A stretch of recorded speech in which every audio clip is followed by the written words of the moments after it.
ترور او خورزه دا یو نکاح کې راوستی شي او کنه مولانا صاحب زما یو ملګری دی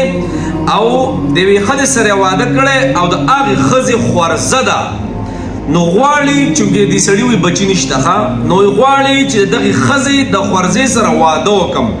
نو چا راته ویلي مولانا صاحب چې دا څه دي دا حرام دي نو آیا دا شته او که نه جنابو زه تاسو په یو اسان الفاظو باندې پوهیم دا خبره واورئ مسله ده او ډېر اهمه مسله ده ډېر واقعات اکثر دا وشي جناب چې د محرمو سره نکاح وکړي او بیا وروسته دنیا مسلې ورته سوي ټول نه مخکې ګورئ خبره واورئ که نه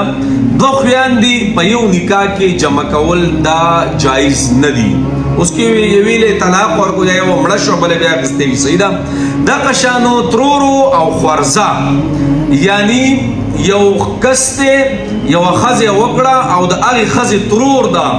نو د دغې ښځې د ترور سره هم نکاح نشي کولی